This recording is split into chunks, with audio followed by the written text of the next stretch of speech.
হয় চাওক 2014 চনতে আৰম্ভ হোৱা যি 4 লেনযুক্ত ঘাইপথ যি সম্প্ৰসাৰণৰ কাম আজি 10টা বছৰ পাৰ হ'ল আৰু 10টা বছৰ পাৰ হোৱাৰ পাছত আজি তাৰিখত তিনিটাকৈ কোম্পানী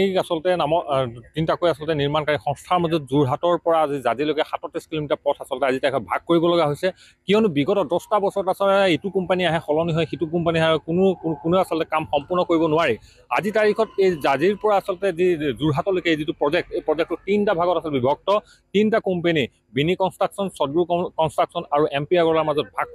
ভাগ কৰি দিয়াৰ পাছতো আজি তাৰিখতো কিন্তু এই কাম সম্পূৰ্ণ হোৱা নাই এতিয়াও কোনোটো নিৰ্মাণকাৰী সংস্থাই কিন্তু আজি তাৰিখলৈকে 50% কাম সম্পূৰ্ণ কৰিব পৰা নাই আৰু হাতত মাত্ৰ 3-4টা মাহ এই মুহূৰ্তত বাকী আৰু কেনেধৰণে এই মুহূৰ্তত কাম সম্পাদন হ'ব তাক লৈ এই মুহূৰ্তত ৰাইজৰ মাজত এটা প্ৰশ্ন আহিছে আজি তাৰিখত কেনেধৰণে সম্পাদন হৈছে কাম তাৰ যদি আমি নমুনা চাওঁ আপুনি অতি ভয় লগা ঘটনা যিহেতু তিয়কত এই মুহূৰ্তত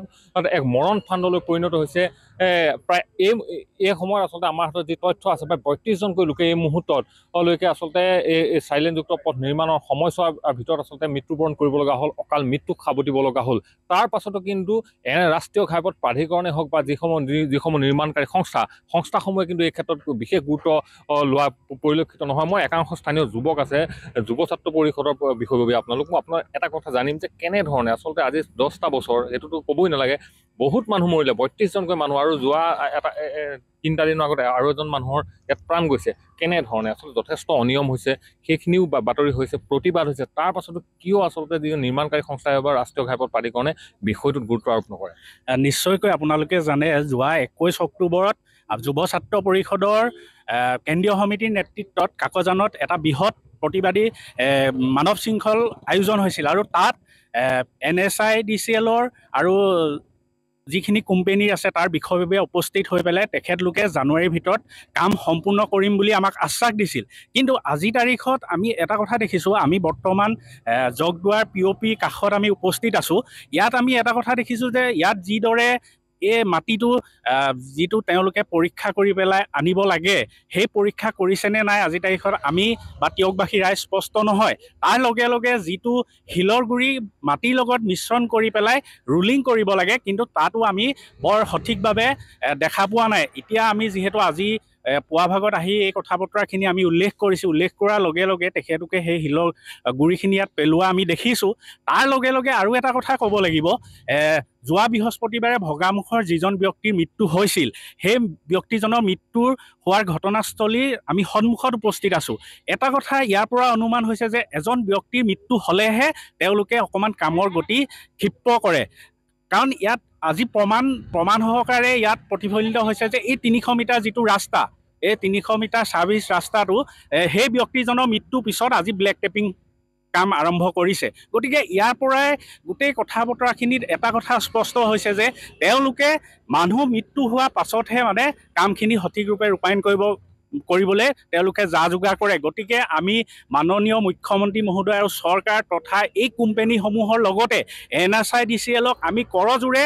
অনুৰোধ জনাইছোঁ যে আৰু তিয়কৰ ৰাইজৰ প্ৰাণ নল'ব আৰু প্ৰাণ নলোৱাকৈ আপোনালোকে সঠিকভাৱে সুন্দৰভাৱে এই 4 লেনযুক্ত পথটো নিৰ্মাণ কৰি ৰাইজৰ কাৰণে মুকলি কৰি দিবলৈ আমি আহ্বান জনাইছোঁ কি ক'ব 2014 চনৰ পৰা আজি তাৰিখলৈকে কাম হৈ আছে কি অনুভৱ এই মুহূৰ্তত কি ক'ব চাওক আমি যেতিয়া 2014 চনত ইয়াৰ কাম আৰম্ভ হৈছিলে তেতিয়া মই আছিলোঁ ক্লাছ 5ত আৰু এতিয়া পালোঁ BA 5th ছেমিষ্টাৰ প্ৰায় 10 বছৰ হৈ গ'ল কিন্তু এই 10 বছৰে এই 4 লেনৰ ৰাস্তাটো কোনো কাম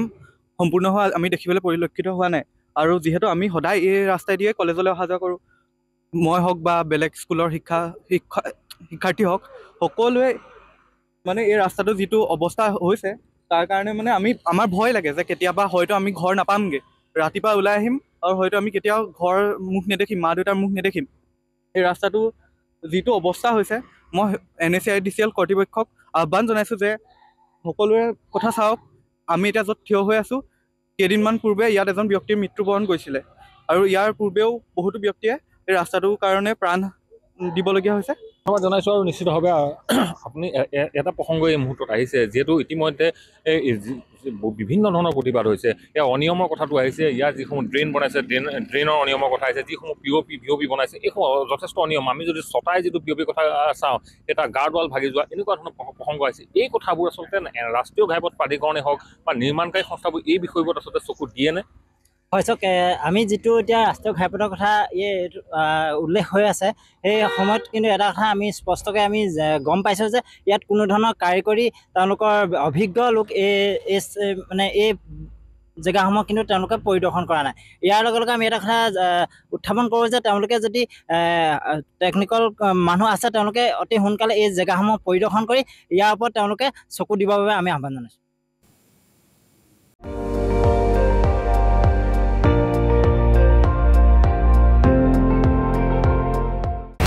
আপুনি চাই আছে ND24, সৰ্বশ্ৰেষ্ঠ নহয় সৰ্বোত্তমৰ দৌৰ।